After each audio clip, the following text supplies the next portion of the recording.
Hi, this is Nicole McCaskill, Community Learning Coordinator for Equipped. Thank you for participating in the upcoming recorded content. At the end of the session, you will click a link to complete an evaluation. The evaluation allows you to receive a DCD-EE training certificate.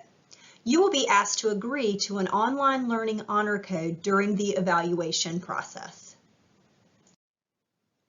The recorded webinar content and completing the online evaluation should take about an hour and a half to complete, and the total DCD-EE training credit you will receive is an hour and a half.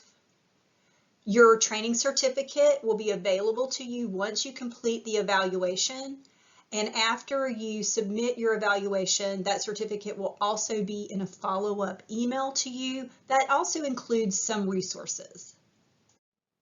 Our presenters for today include Rodas Riggins Jr., who is Equipped's Quality Enhancement Coordinator.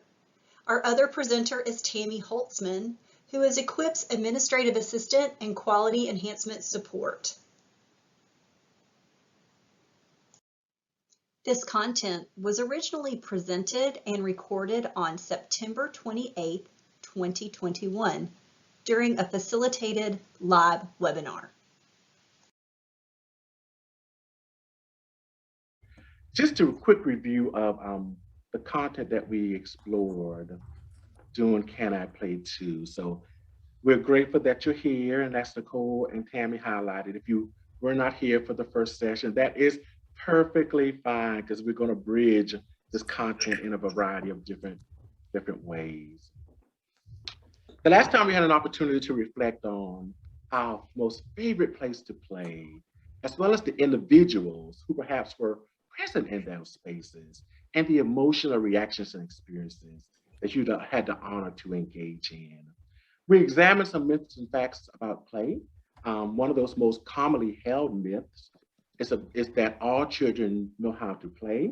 We know that that isn't indeed a myth, because when you apply an equity lens and think about the experiences that young children have had or may not have had, and then you apply some of the biological conditions and characteristics that may indeed inhibit young children's play skills.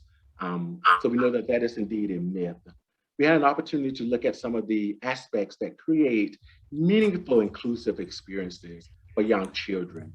And that really was akin to providing those opportunities and those experiences within our spaces.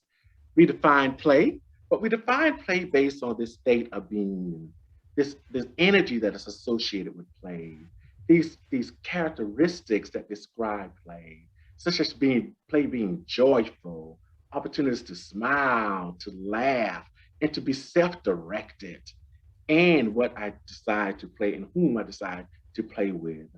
We reflected on the types and the kinds of play. We know that social play usually involves the individuals we engage with.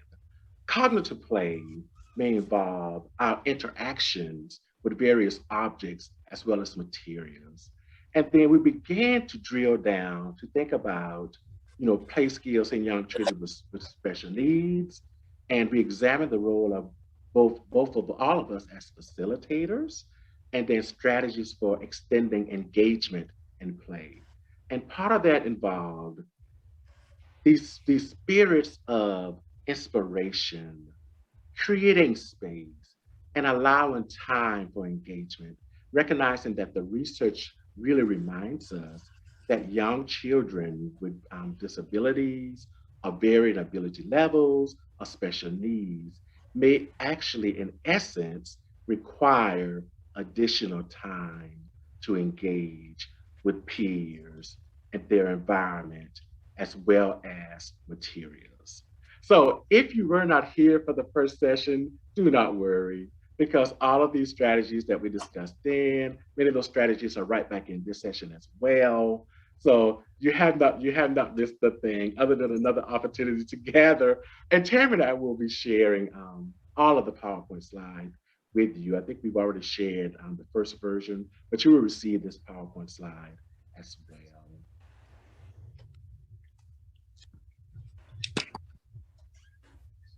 Tammy Mae. Yeah, Let's so we just wanted you guys to have a few minutes to think about your favorite childhood person. Who was your Please. favorite person to be with as a child? You're out to bed. You don't What- get in bed with your dirty clothes on. Come on. you do get in bed with your dirty clothes Dirty on. clothes on. We heard that. We I heard love that. it. Don't get in bed with your dirty clothes on. So if you guys would just think about, who's your favorite person to be with when you were a child? What words would you use to describe that person? And what characteristics did that person possess? So if you just think about it, and you can type it in the chat, or feel free to share verbally. I share. I think my favorite people was to be with was my two sisters. And I'm the knee baby. So I had one older than me and I had one younger than me. So I was always in the middle, but yet I always seem to have to hold them two up with my two arms out when we play. I think the strength we all had was the fact of just being children. We laughed, we played, we rolled in the grass, we played jump rope, hopscotch, volleyball. I mean, we just did everything. So I think it was just the time we spent together, and we often get in little groups and talk about our childhood play.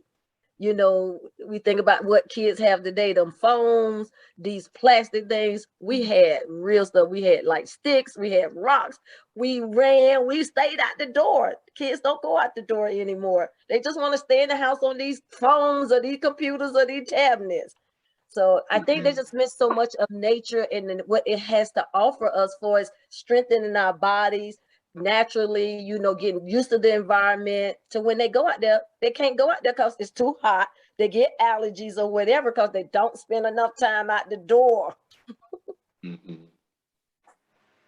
That is so true, Miss Mary. Yes, That is so true. That's rich. Look, Yes. think Yeah. about those sensory experiences outside. That's Yeah. like, it's huge. One of hey, hi guys. This is me just talking. I want y'all to know I'm in the park with my kids. Oh, My favorite people were my grandparents when I was little, because they let me do everything I wanted to do, and they took me fishing, and they taught me lots of stuff, and they made me feel loved. They were very peaceful people, and so I got to spend a lot of time with them, and they were my favorite people when I was little. Wow. that's Beautiful, awesome. Miss Kamika. Beautiful. Thank you. Feel free to lift your favorite individuals as well as their characteristics in the chat as well.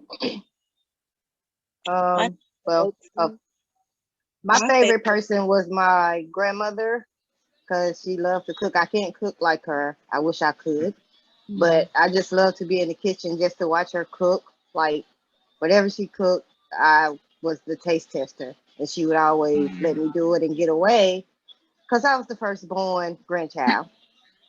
So, and she's gone now. So I wish I would have got like all her recipes, because now I just be struggling sometimes. Be wanting some of her food but can't get it. I know, Miss Tasha. I know. Yeah. But the legacy she's left and the impressions. Yeah. Yes. And in the Beautiful. chat, Thank you. Miss Julia is saying her grandmother as well. I wondered how many people might say grandparents. Her grandmother was fun, nurturing, always made holidays, vacations, and summer visits and trips so special. Always felt special and loved. That's huge. I'm Alexis. My favorite people growing up was my grandparents as well. You know, growing up, your grandparents is your everything. To do everything they wanted to do with the child, they get to do with the grandkids, and get away with it because they can send them back home. The reason why I say my grandparents, the reason why I say my grandparents is because my grandma is from a little small town from South Carolina called Kingstree, South Carolina. That's where I'm from, my love. Yes. Yes, ma'am. She used to, and she, you know, she's so used to her and all of her siblings. So she Mhm. used to get all of me and all my my cousins, and we used to all just be in the living room and always together. And that was a really good memory growing up, is to be able to be with all your cousins and your siblings all in your grandmother's house. She'll wake up early in the morning, 5 o'clock, cook some grits and some eggs and some sausage, Yes, honey. wake you Yes. up and come wash the walls. And look, Diana, there is another one from Diana with your grandma. So another grandma there in the chat who was Mm. the coolest grandma since she was the first to have the Super Nintendo. That's amazing. The first in the family to have a Super Nintendo. So she loved games. That is cool. Wow. Thank you for sharing that. I'm a big Mario Brothers fan. Nintendo player. Oh, Love it. I still have my grandma's Super Nintendo in my closet. Occasionally I hook it up to the TV and I play the games that I used to play with her. And it's really fun because like some of the high scores, she still has her name in it. And she's been gone for 20 years. That's awesome. Wow, Miss I I Diana, know. wow. I will never get rid of it. Yeah, No. don't surpass the score because then you're not Never. I know better. And it's still working. I'm amazed it's still working. I know. Eventually I won't be able to connect it to a TV anymore because it'll not have the little turny bit. Right. Right. Wow. Beautiful, beautiful. Sabrina also shared in the chat box, her favorite person is her youth pastor, was a great listener and cared about the kids and answered so many questions. Great listener, see, that's an important characteristic for kids. Mhm, mhm. Beautiful, beautiful. Thank you all so much. And continue to lift those experiences and those individuals into the chat as we continue through our conversations. Thank you for engaging in that opening activity.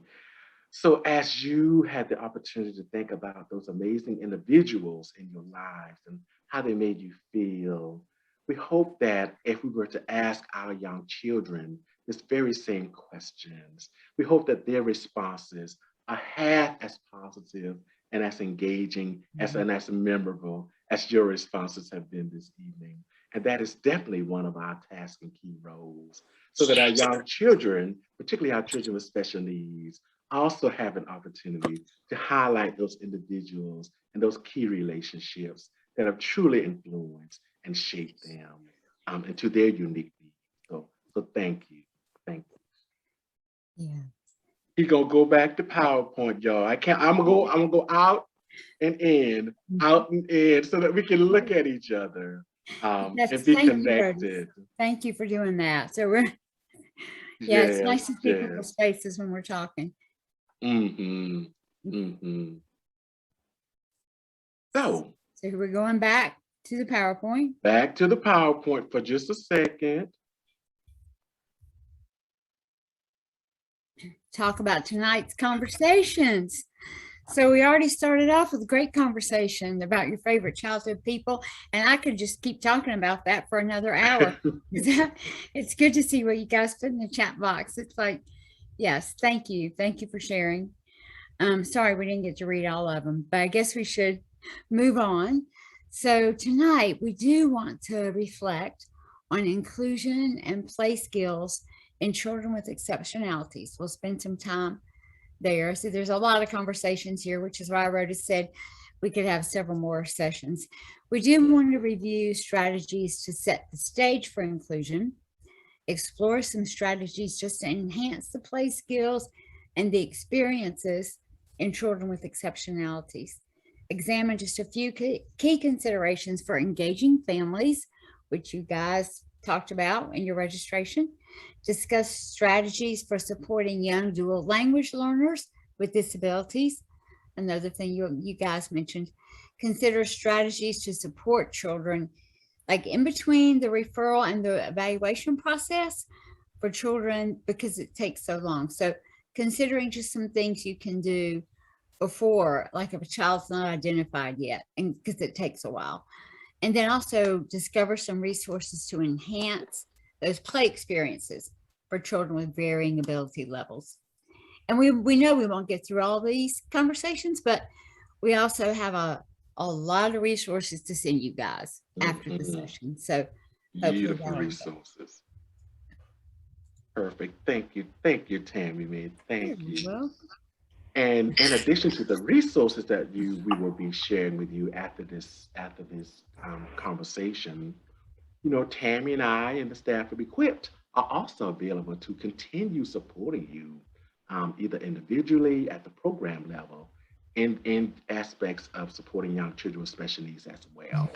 So know that this is not the only opportunity to engage with us.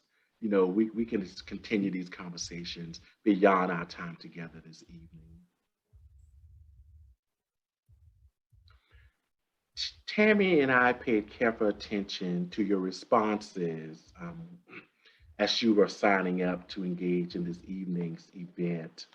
And we're hoping that our content, our conversations will, in some small way, perhaps begin to address some of the challenges that you all shared with us in your responses to the I don't want to say application, but in your registration link to attend to engage in tonight's sessions.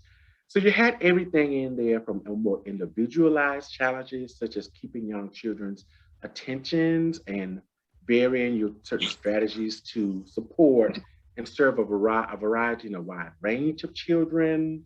Some of you expressed some of the logistical challenges to supporting young children, such as having planning time, and we're recognizing that our staffing shortage is real and it is greatly impacting um, all of our experiences in the early childhood community. One of several you wanted, you know, had children perhaps who, you know, whose first primary language is not English, and those individuals may also have a developmental delay or disability. So Tammy and I do have some content to support you around that area. Some of you were just looking for more creative and new ideas to meet each child's unique needs. And then there were responses related to, you know, classroom activities and routine and supporting positive behavior and just this whole concept of ensuring that, you know, that time is available to provide children that more individualized support that they may need. I don't want to say he or she that they may need as well. So hopefully some of our conversations and content will support you in these challenges, as well as the resources that we will provide, as well as opening ourselves up and being willing to continue the conversations after tonight as well. Let's open the space by inviting Noah's story into the space. As you reflect on Noah, he is a young child with Down syndrome. We get the unique opportunity to hear Noah's classmates' perspectives about him. As you, as we invite you to watch Noah's story and his classmates' perspectives, think about what stands out for you. Think about how the stage was set to facilitate inclusive opportunities as well as interactions.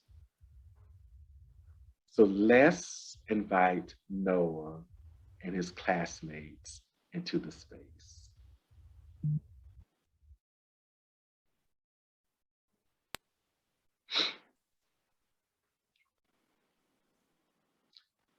Got to come down here and show all these video when the child find Noah. Oh, whoop, there he is. What has Noah taught you?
good at writing. Noah's good at playing. Noah's good at helping people.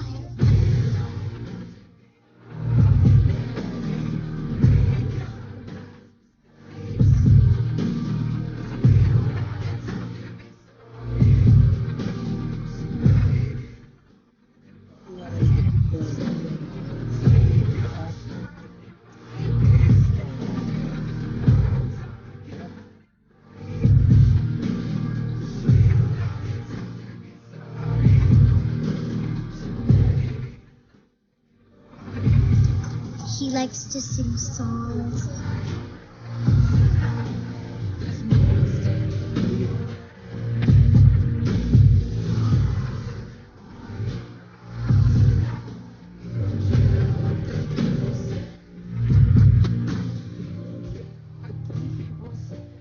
I like being in class with Noah because I like drawing with him.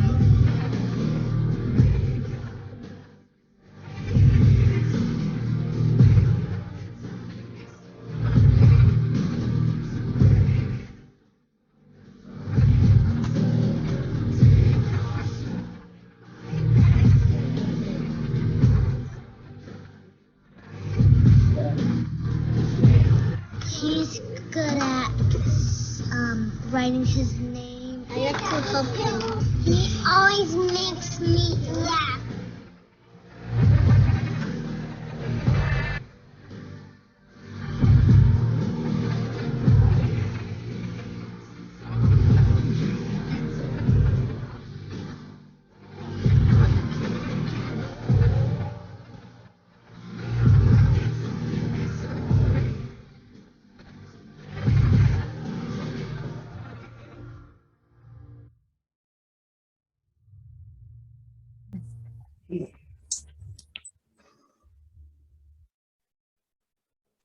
When Tammy shared that video with me, I was like, okay, we can show this video. We can go into the house. Beautiful video. So what stood out for you in Noah's experience, as well as with his classmates? What stood out for you in the video? I think one thing, I'm Elaine Moorhead. I think one thing that stood out was how the students in the class played with Noah and how they said that he could, the different things that he could do, like writing and all those kinds of things. I just like how they embraced him and how he did his very best to play with them. Beautifully said, Miss Elaine.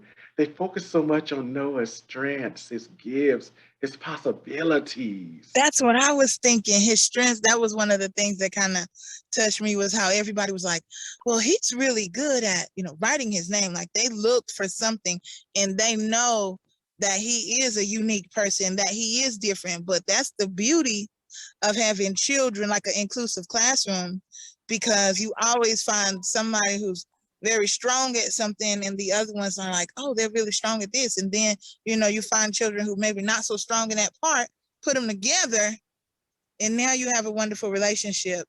And we're doing this in the classroom right now. So it just touched me to let's see that all those other kids really knew that he was so different, that he had these special things inside of him. And so that made me feel good and fuzzy in the inside. Thank you. Yes, Thank that's you for good. sharing. I like the fact that even though Noah was different and in Noah's own way, he was different, but the children did not focus on his differences. They focused on Noah as a classmate, as a person in the class, doing the same thing they doing. And when they found out something he really couldn't do, they was there to support him, to encourage him, to let him know, oh, you could do it.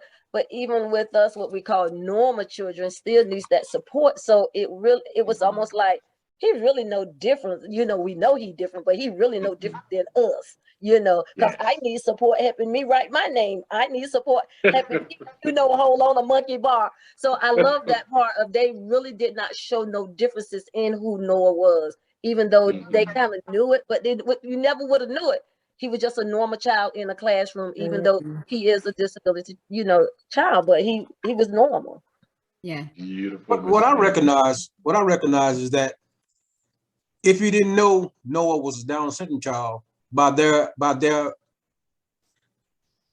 giving an example of him, you wouldn't he's saying he would be a normal child if you didn't know, because they saw him as a normal child. Mhm. And he helped them. They even said how he helped them do things. Mhm. So I mean, Mhm. you never would know he was a Down syndrome child if you didn't know by their explaining how he is.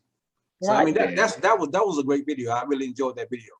I did It too. had a Thank you. lot of good in it. A lot of good in it about inclusion. Thank you.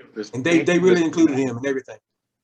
Exactly. Thank you, Mr. Valentine. Yeah. Thank you. And you all of you are highlighting all these research benefits that we know about inclusion. That inclusion benefits all children, teachers, adults, all the administrators, families, administrators. Inclusion benefits us all because when we drill down to it, it is about being human with each other and seeing each other as another human being. And that was so eloquently illustrated in Noah's story. You saw the spirit of collaboration. You saw this great spirit of peer support. You saw all these efforts to honor, value, and nurture Noah. Sadly, when we think about the gifts and talents of individuals with special needs, oftentimes these gifts and talents may be masked by behaviors of the young child based on the child's special needs or disability. But our children with special needs are actually called twice exceptional. They may be a young child who may have a special need or developmental delay, but they also have great gifts and talents, and hence they're called twice exceptional. Tammy Mae, anything you want to add, my love, in terms of final thoughts about Noah Thank and you his for your classroom thoughts, guys. perspective? So yeah, something that I know we will be talking about, like, that those were kindergarten children. So obviously they had more language skills than some of our younger children that, that you're working with. But I think you see the same thing, like particularly when adults set up that environment to encourage children to be inclusive, then the children learn even at a very young age, I can be friends. I can be friends with, with someone who is different, who doesn't look like me or talk like me, or, who may have other challenges. I mean, so that's all I need to add for now. We'll get into that more. Beautiful, Tammy, babe, beautiful. So thank you all for reflecting on Noah's story and his classmates' experiences. And we saw these amazing opportunities for engagement. And as Tammy said, beyond interactions, we saw opportunities for friendships to develop. Look, was Carol back with us, y'all? Was Carol back? Glad she made it back. Look, there we go. Is Carol back with us? Can you see my screen, my people? Yes, Rhodas. Okay, thank you, Tammy Mae. Thank you. I never left. Oh, you never left. right. Don't leave us, Miss Right. Carol. No, I've been here the whole time.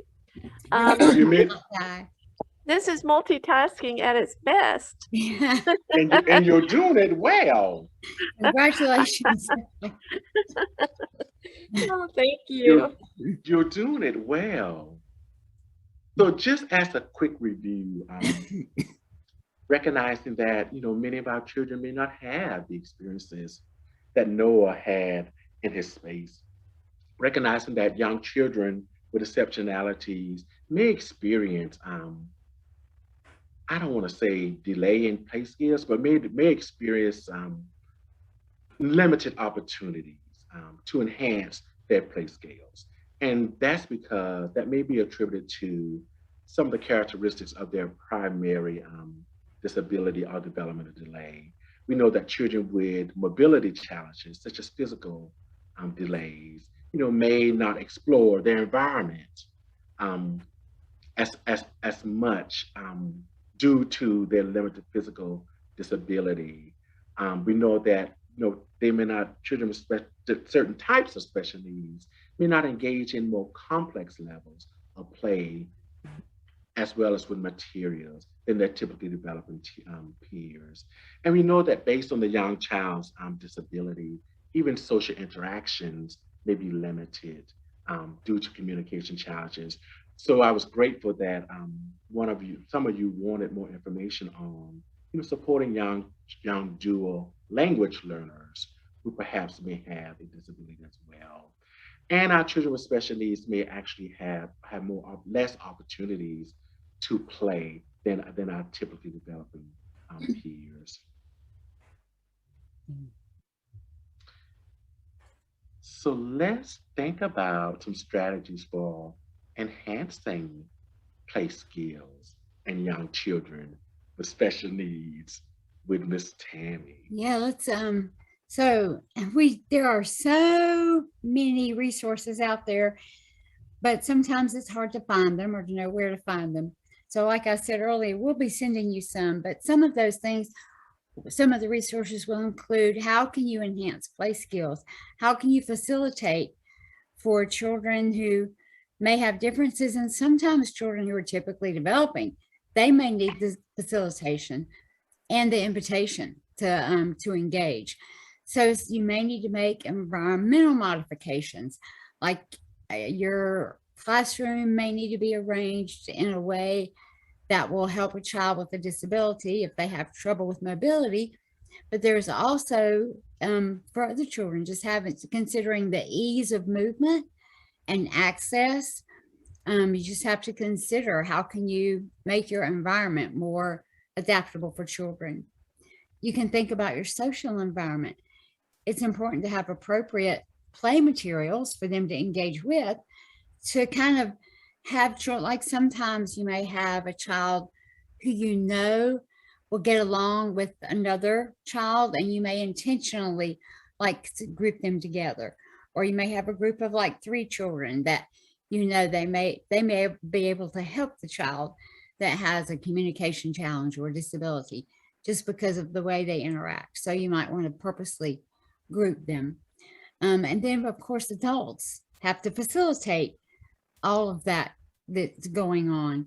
And one of the ways to facilitate it is like using a social story. And we'll talk more about that later, but like if you, just make up a book with the child, like it's a social story about that child that may include like where they're going to play. Like I like to play in blocks, and when I'm in blocks, I like to build. So it would be like making up those sentences that will kind of guide a child through play skills. And that can be very helpful, particularly for children with on the autism spectrum, or children with speech and language delays or issues. And then just thinking about peer interactions. One of the strategies is this stay, play, and talk. And the idea behind that is that you would encourage a child, you would say, stay with your friend, stay in the same area, and kind of watch what your friend does. And then when you're playing with your friend, why don't you suggest things to play with? Or if your friend has something that they want to play with, go along with your friend. And this is particularly thinking of like a child who may have a disability. So you're pairing a child that's more typically developing and may have some language skills with the child who does not have those skills. So they're kind of learning it from a peer. And then the whole talk thing is that, it's important to talk to your friend, talk about what you're doing, describe what you're doing while you're playing, talk back to your friend if your friend talks. But if you don't understand your friend, then you would say, it's okay to say I didn't understand. So they'll, repeat it. Anyway, so those are just a few ideas. And then if we're moving to the next slide. So another way of enhancing play skills and getting that facilitation and engagement is just to think about the play materials that you have, because sometimes children with disabilities need more time and opportunities just to become familiar with toys and materials and equipment. sometimes children on the autism spectrum, I mean, y'all know this, they may get fixated on a particular toy. So they just want to, they may want to stick with that toy, which is fine, but then you may want to, guide them into engaging with some other toys as well. It's also important that you don't change materials too often for children with disabilities so that they have time to allow for mastery of playing with the toy. And then finding materials that are motivating and enjoyable, which is important for all children, of course. And then there are ways to consider adapting toys and materials, like putting Velcro on things if children have trouble hold them, like on the pages of a book, or putting down shelf liner on a table. So in case things slide and they can't hold on to them, they can put a toy on that to help. Thank you, Rhoda. I went on to the next slide with that. I'm with you, honey. Yeah, using or like if they need something confined to one space, putting it on a cookie sheet so they can keep it, in one space, like little blocks or even like a sheet that they're drawing on or coloring on, putting it in a confined space. And then just like positioning. Some children have to use wedges or standers. But you can also, just for mobility, like if you have a child that like takes that shopping cart or that stroller for that doll and just like barrels through the classroom, then, you can put like Velcro on the wheels to make it slow down, or you can put weights on it to slow it down, so to make it a little bit harder for children to zoom around. And there are specialized assistive technology things that are costly sometimes, but there are some that are cheap. And if you have an occupational therapist that comes to your building, or a speech therapist that comes to your building, they can offer suggestions about switches or timers or things that you might need. And not everybody has access to an occupational therapist or a speech therapist, but the same for communication assistive technology items. You can talk to a speech therapist, but if you don't have access, you can like Google things like that. Just Google how to adapt a toy or what's a communication idea. But we will be sharing some of those ideas, and that does include using photos, using drawings if children understand the drawings, using a picture schedule. If you have access to a tablet or a computer, using pictures on a tablet or a computer can be really helpful to children that have those communication challenges. Sorry, I'm just breezing through it. I know. You're fine, Tammy Mae. Thank you. Thank you. These next slides just support us in thinking about, continue to think about what the adults may do in the environment to facilitate and enhance play skills in young children, particularly with special needs. So we're all familiar with modeling and prompting. Good God Almighty, y'all do this every day. It's just this intentionality around using these strategies in a very ongoing and systematic way that is important to have an opportunity to see whether these strategies are actually effective with young children with special needs. Is our caution to each of us. So we can always use modeling and prompting, where we're inviting children to follow what we're doing and inviting them to follow what we're doing as well. There's a prompting hierarchy that's listed before you. It's a 3-step prompting process, but it's very self-explanatory. For example, if you were wanting to invite a child to build a tower with blocks, you would simply model how to build a tower with blocks by using this ABC approach. You may present the blocks to the young child. You may have to use some scaffolding, such as a prompt or physical prompt to support the child in building the tower. So you're just modeling what you would like to invite the young child to do and supporting the young child to do it by using verbal prompts or physical prompts as well.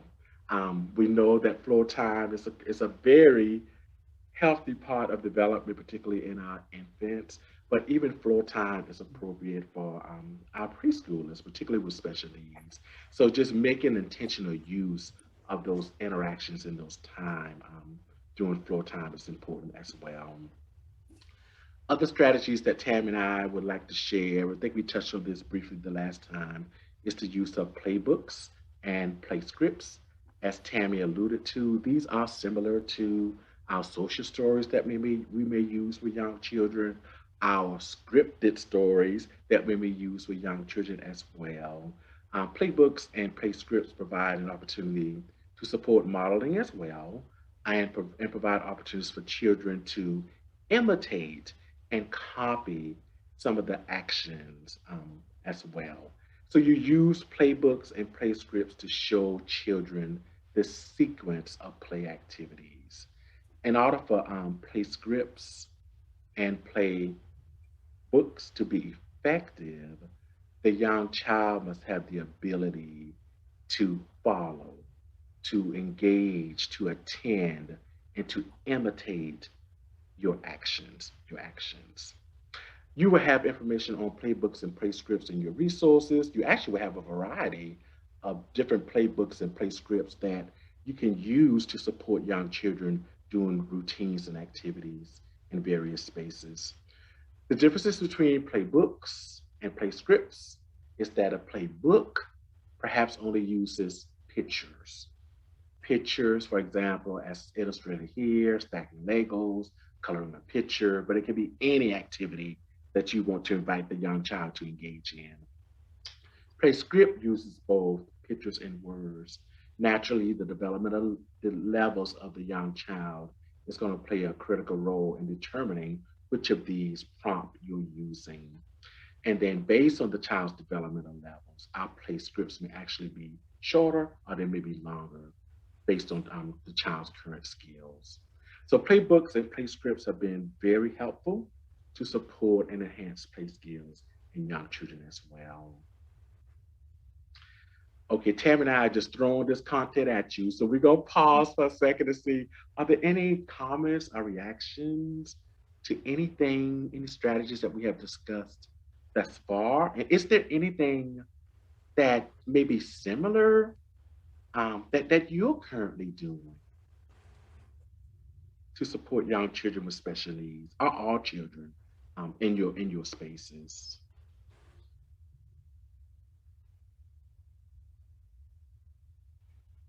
We've been trained to count to 10, so I'm gonna count to 10. There's a question in the chat, Rhoda, how effective, this is from Diana, how effective are social stories? You want me to say what I've heard, what I know from yes, from special educators? So Diana, I think it takes time, but particularly for children that have autism, it's been shown to be very effective, to be highly effective when they can understand that it's like if they see themselves in the story, it helps them to understand like what are the expectations that that are in this classroom or at home for a routine. So when they don't process the same way we may process things, they that challenge to like, I don't really know what to do, and then they're frustrated and they can't communicate, so then there's the temper tantrum. So a social story sort of walks them through that, so it can be calming. Does anybody else have anything to say about social stories?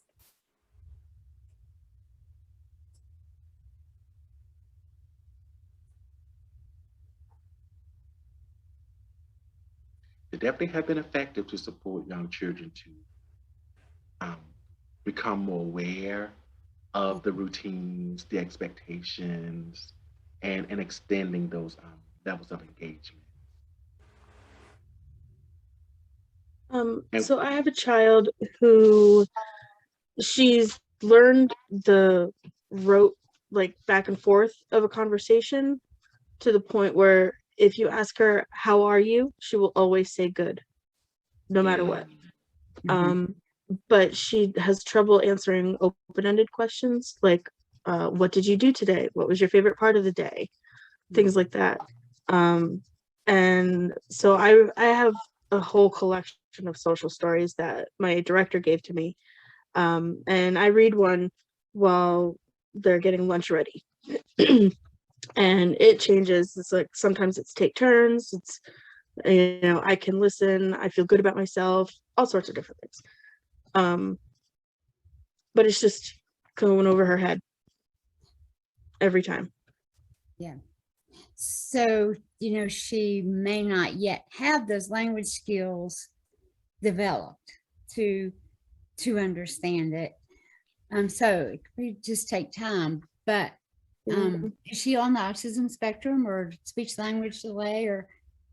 She is receiving some speech therapy, but she's not.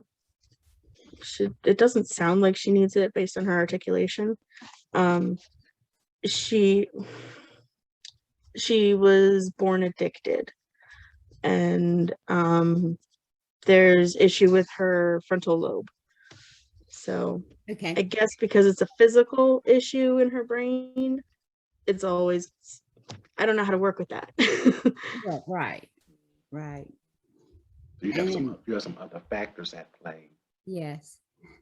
So it may be the kind of thing that is just going to take time, but so one of the social, like sometimes this Diana, I think is a challenge for anybody, any teacher, and I get it because it's time consuming. But if you have a way to print pictures of a child, sometimes it helps if the social story is like a picture of them doing something. And so it's like even playing in blocks where, you know, it's like if you take pictures of steps of them like starting to play, and then when they built something, then they see themselves in the story. So sometimes those social stories, if they're specifically related to the child, that helps. But again, that's time consuming. I get that.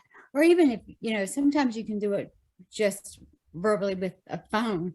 If y'all are allowed to use your phones in the classroom, I know that varies by program, but if you took pictures of her doing different things and use that, and you could scroll through pictures even on the phone.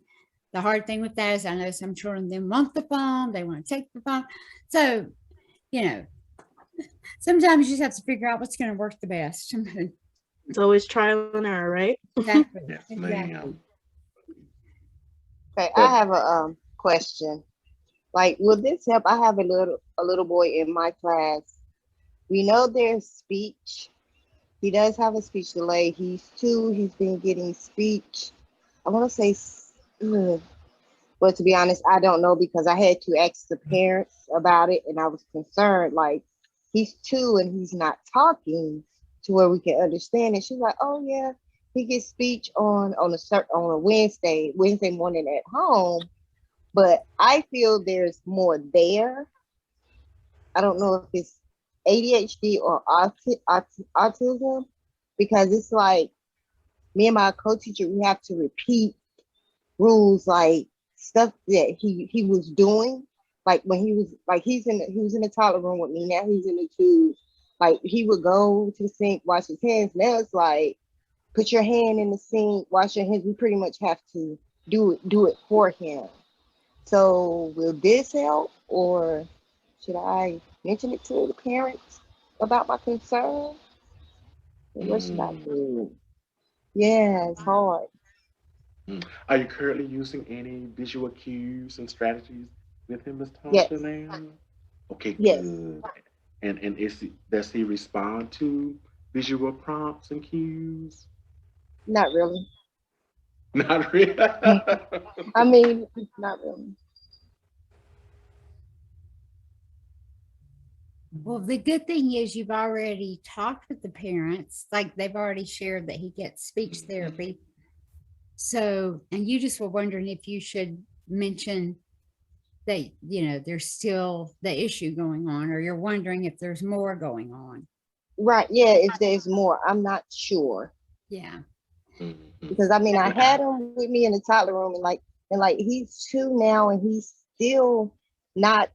He says some words, but then I have like 2-year-olds that's younger than him that can hold conversations with him, if that makes sense. Like that are talking like way better than he is. Like he'll say no, but it's not like if I ask him something, it's like a noise sometimes. Yeah, that's a tough one because, you know, just sort of monitoring maybe over the next couple of months to see how he does or if that improves. But I think staying engaged with the parents is so critical, and you've already done that. So, you know, asking the parents, have you guys seen any progress at home? Are you happy with how his speech therapy is going? You know, I mean, because when I brought it to the mom, I was like, does he talk at home? She was like, yeah. And then she was like, well, no. And then that's when she told me, oh, well, he gets speech on whatever Wednesday, Tuesday, or whatever day at home. So I was like, are you telling me the truth? If he's not talking at home? Because if he's talking at home, I feel he should be talking at school. So Miss Tasha, what if you were to ask about how to see communication, okay, rather than talking, okay, and see if you get any additional information about how he communicates okay, at home? Okay. Can I say something right quick? This is Cassandra.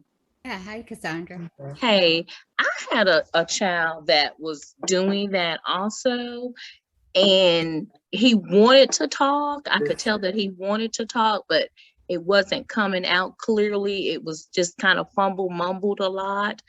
And I told mom maybe to get his hearing checked. And so when she went and got his hearing checked, found out that he had fluid on his ears, and they took care of that, did the tubes and everything, and now we can't shut him up. So, I mean, maybe that could be, you know, because when they're trying to talk and because I had, you know, I could tell, you know, you could just see the words wanting to come out, but they weren't coming out. They were just mumbled. And I was like, this is how he's hearing us. So what he was hearing was literally what he was giving us back. And so once they took care of the hearing, it's no stopping him now. So maybe suggest, you know, I'm not saying that is the problem, but it could be, you know, sometimes it's other things that you need to check on. But thank you, Ms. Beautiful. Cassandra, for sharing that, because that's critical, because it could be something, it could be something like that. And most speech therapists, before a child can get speech therapy, they have to check their hearing to make sure that they can hear. So yeah, fluid on his ears, that definitely affects speech and language development. So, and this is Elaine sharing. We at my school, I go from room to room. However, I go in the 2-year-old room a lot, and we have a little boy in there that's similar to what our friends just shared. And I am really, really concerned about the little boy. He's 2, and I think he's getting ready to move up another level from toddler 1 to toddler 2. And it really concerns me that he's not as developed as some of the other kids are in the classroom now. I am going to take that idea back that that the friend shared about hearing and see. And I've been in the room when the therapist, the speech, he's just started speech, and I have been in there when the speech therapist came in there to work with him, and she just got very little bit to him that he understands, but I think he's coming along a little bit. And I think they probably should have started speech and words with him maybe a little bit earlier, but I'm not so sure, because I mean, I'm trying to learn to help all the kids. So Well, we are grateful, Mr. Lane, that you are noticing and are aware. Mm-hmm. Oh, Yeah, okay. that's important. Noticing that you are aware. Thank So, y'all. no, thank you, Ms. Tasha, for posing the question. Yeah, we wanted to pause. We just don't want to. We intentionally said conversation, so we don't want this to feel like a lecture. So thank y'all. Thank y'all. This is a meaningful session for us. Well, Ms. Elaine, It really is. as we stated in the beginning, that we may not get through all this content, honey, but we can continue these conversations individually and at the program level. So we can continue having these conversations beyond tonight's meeting. Because some of these parents, I say to them, what about speech? I wonder why these parents don't get speech for these children earlier, but I guess parents have their own uniqueness, and we don't judge, and we do the best we can with them. That's all I know to say right now. You know what, Miss Elaine? That's the perfect lead-in. Yeah, the perfect lead-in, because you're partnering with families, and you're wondering why. So we're going to talk about partnering with families, because I just want to say, just you guys, it's, you know, when you've got the infants and toddlers and the 3-year-olds, like by the time children are 4, you kind of can, or even 3 and 4, you know, they're a little further along. It's really challenging when they first start to talk, and you see things and you're concerned, and it's good to talk to parents. I'll tell you one of the things that sometimes happens with parents. This is from my past experience. They all have different pediatricians. So sometimes a parent will go to the pediatrician and they will voice their concern. The pediatrician might say, oh, well, let me recommend a speech evaluation. But the pediatrician may say, oh, just give them some time. I used to hear both of those stories from parents. So sometimes parents don't react because, oh, what the doctor said, just give it some time. So sometimes we just have to find out what they're hearing from other sources. But you did give us the perfect lead in to talk about partnering with families. I don't think I agree with giving them some time. I agree with let's move this thing along. Let's help them develop quickly.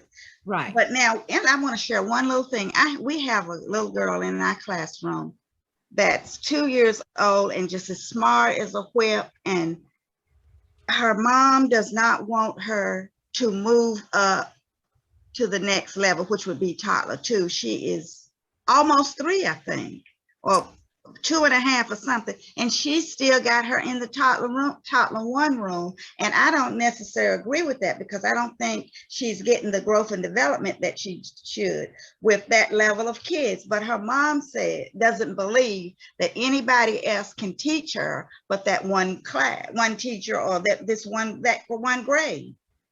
And I just don't go along with that. They're not doing what they need for her growth. But she's smart now. She's very smart, and she's good for the kids, but she needs to move up so she can. Yeah. That's a new experience for me when parents don't want their children to move up. Yeah, maybe that's that attachment to the teacher, that relationship piece, and, you know, understanding that she'll develop a relationship with another teacher, but yeah, sometimes that's hard to see, I guess. Well, the teacher is really concerned. And ready for her to move up? Yeah, oh yeah, she's ready for her to go. I mean, more than ready. Wow. She's a grown little girl. That's it. Wow, and Miss Elaine, when we think about inclusive environments, ideally we are considering same age peer placement. Yeah. Yeah. True. I think if I was in that room a lot, I would have a really conversation with the mom and say, look, A, B, C, D needs to happen. But and even with the administrative directors, they agreed to let the little girl stay there, which I'm not so sure is a good thing for her. Oh, the Bible study Instagram Charlie. It may be an opportunity for some conversation and, you know, gradual transition. Well, she done passed hers. Oh, boy. Sweet, smart little girl, though. But I'm glad to hear that you are a champion in this program. Yes. Yeah, you're observant. Check it out. Mhm. Well, so some of the concerns that you guys brought up when you registered included how can you better assist parents and their children? A great question. Some families are in denial, like what you just said about some families don't want to, follow through with speech. They don't want to think that their child has any kind of a disability or a challenge or a difference that they might need services for. That can be really hard. And there are times when too much time passes before you can get children the help they need, and you're feeling like the child suffers. So we will be addressing that a little bit more, things you can do.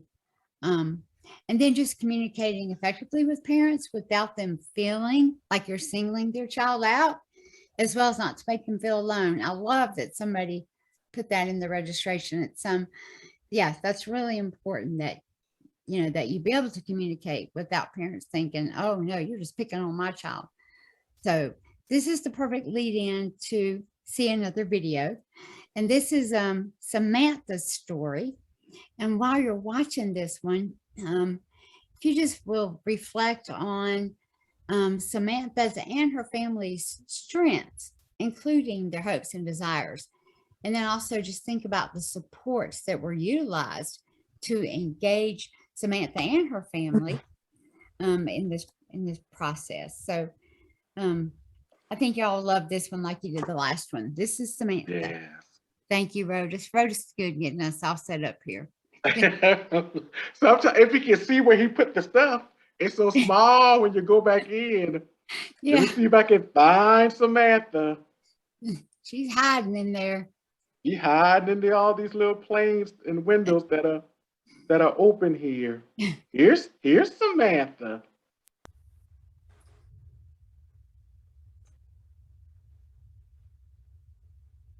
And we won't watch full 10 minutes of it. I think she's a little longer. So maybe we'll watch like 3 or 5 minutes of it.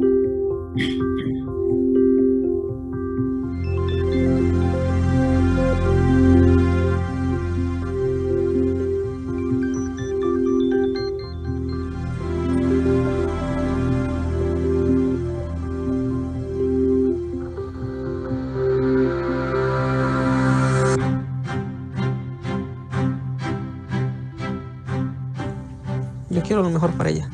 Para mí ella es todo, es mi tesoro. Es mi milagro. Ella nació para mí otra vez. Y es lo que yo quiero para mi hija porque para mí es algo importante.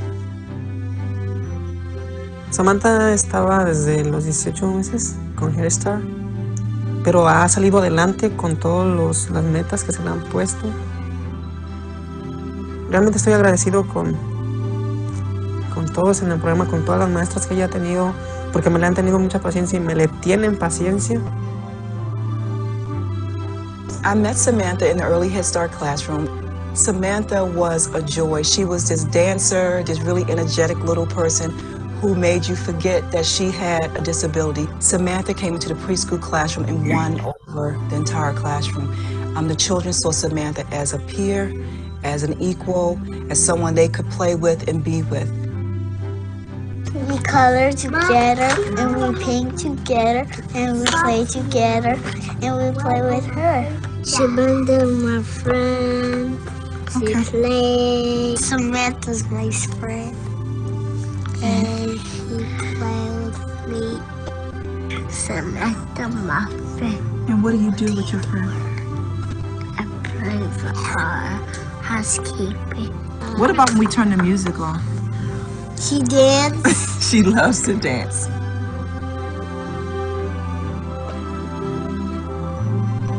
Samantha is very young in her development, but she seems to fit in very well in my classroom with the children.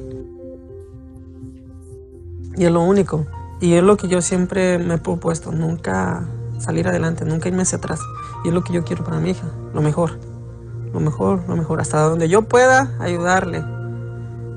Y mientras yo tenga la ayuda de los maestros y me apoyen y yo los apoye. We have a program called the Great Ideas, which is special needs teachers from Fairfax County Public School that come into my classroom every day.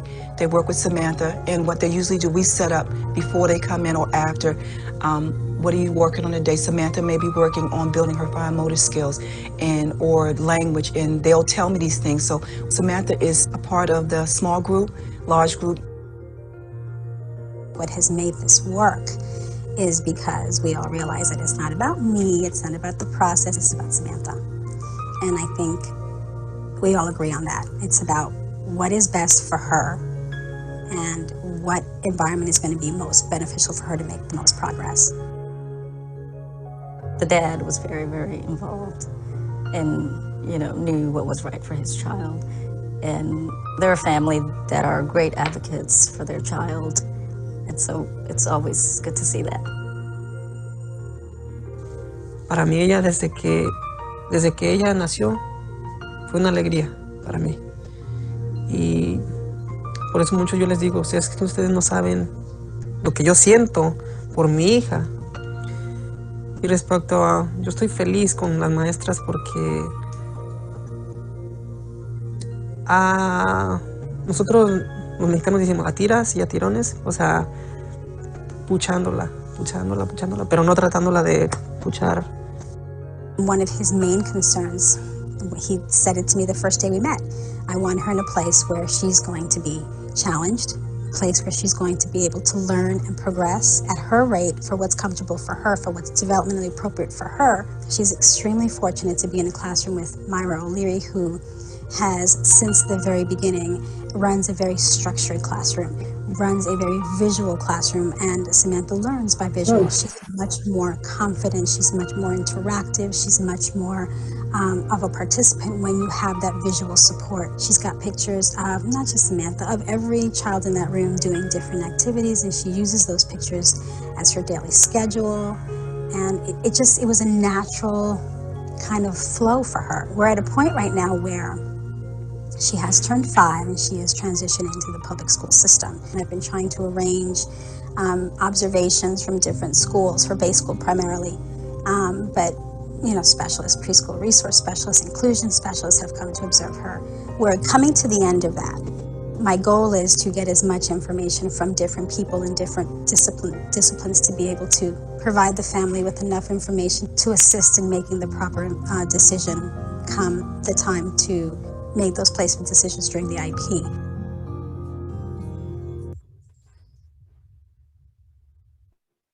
Let's pause, Ms. Samantha.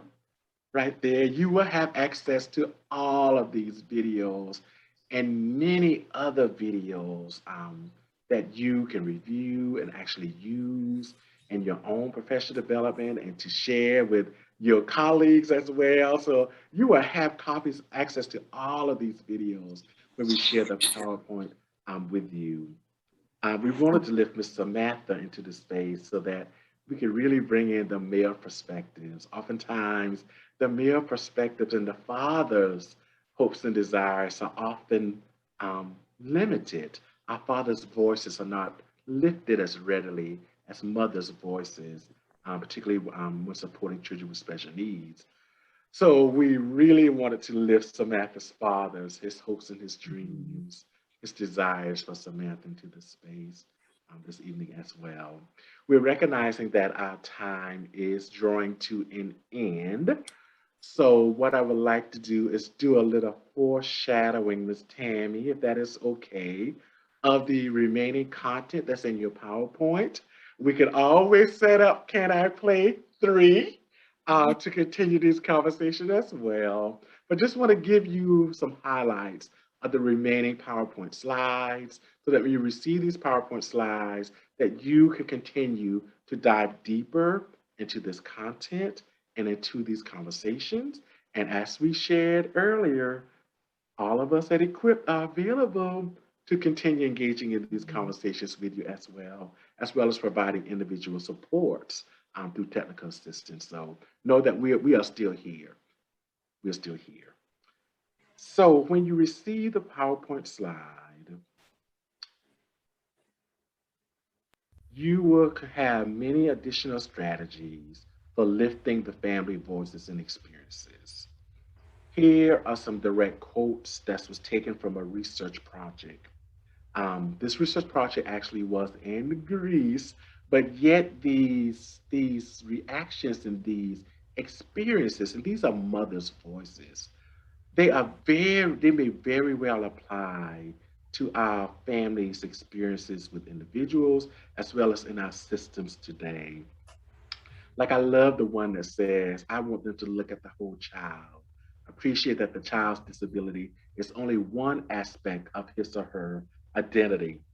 And that is an important reminder for all of us that even as adults, if we were adults with special needs, having that special needs would only be one aspect of my identity.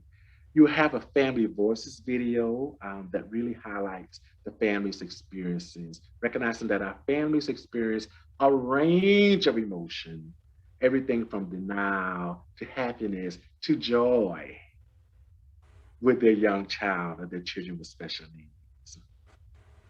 You have some very common family engagement reminder. That first one is so critical because we recognize that our attitudes and our beliefs, our biases and our values are still greatly experienced and greatly impacting the experiences of children and families and all of our educational spaces and other systems as well. I sadly heard someone shared a story with me this morning about a 2-year-old who utilizes a feeding tube, and that 2-year-old has been withdrawn from his childcare program because the adults in that environment did not feel that they could adequately meet the child and family needs. So we know that our children with special needs are still continuing to be impacted by our attitudes, our values, beliefs, and our biases, as well as their families. So you have 10 family engagement reminders. So pay careful attention to those. You had this whole section related to supporting young dual language learners with disabilities. Pay attention to how young children acquire their second language. Some children are simultaneous language learners, meaning that they acquired 2 or more languages before the age of 3 and actually have the potential to master both or multiple languages. You'll see that some children are sequential language learners, and those children may learn a second language or additional language after age 3 and may only achieve this basic mastery level. So when we think about our young dual language learners, review these stages of language acquisition. Tamara reminded me this afternoon that this is a process in and of itself, although these stages are reflected here sequentially. This is in itself a process. Recognize that it's often during this pre-productive stage, the silent period, where the young child may begin to acquire a second language, where we may see these impact and delays in the child's social skills, as well as the child communication skills. And we may begin to ask ourselves, do I need to refer this young child? However, in essence, the child is actually in second language acquisition space. So that is the key questions that we must ask. Is it a disability or is it a language differences? There are some other commonly asked questions to ask, thinking about other concerns that I'm seeing. Am I seeing them and are the family seeing them in multiple settings? Are they seeing language concern in the home and the child care? And what has been the child's, I hate the use of this term exposure, but what has been the child's immersion in the child's home language? Because this silent period will occur when the child is acquiring a second language. So pay attention to, we have a resource that we will be sharing with you on young dual language learners and disabilities. There's a wonderful Head Start webinar that will be on your resource as well, that specifically supports young dual language learners and disability. This will be in your PowerPoint as well. Many of the strategies that we have highlighted for supporting children with or without special needs actually support young dual learners, young dual language learners with disability as well. You see that using the environment, creating that welcoming and supportive environment is here, being intentional about how you use instructional groups to support both language and learning. The use of visual aids, again, really support young dual language learners who may have special needs as well. And the importance of peer support and interactions. So your PowerPoint is filled with a plethora of key reminders that young dual language learners with disabilities, they do tend to lag behind their typically developing peers in both academic and language outcomes, but they do perform, better than their peers with disability who only speak a single language, and that young children with disability can successfully learn a new or second language. So pay careful attention to this dual language support piece. You have some questions related to resources that you all share with us, and Tammy has provided some things to do in the meantime, in between the referral and the evaluation process. So there are some very common strategies here as well. Tammy's point was, do these strategies in the meantime, but however, continue these strategies as well because they support our children. And notice, I will just mention, I know we gotta hurry, but it does, I totally get it, guys, because I've been there in the classroom where you try and you think you're not getting anywhere.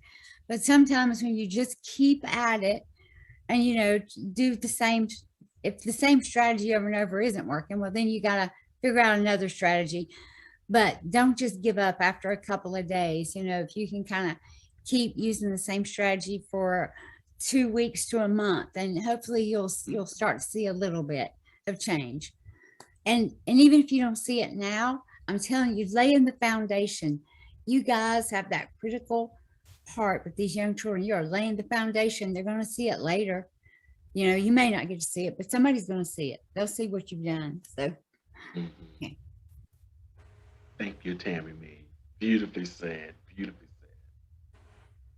So, Tammy, I love this quote. We know that diversity is being invited to the party, but inclusion is being asked to dance. And that's going to require us being able to recognize the unique strengths, gifts, and talents that reside within our young individuals with disabilities or special needs. Thank you for viewing this content.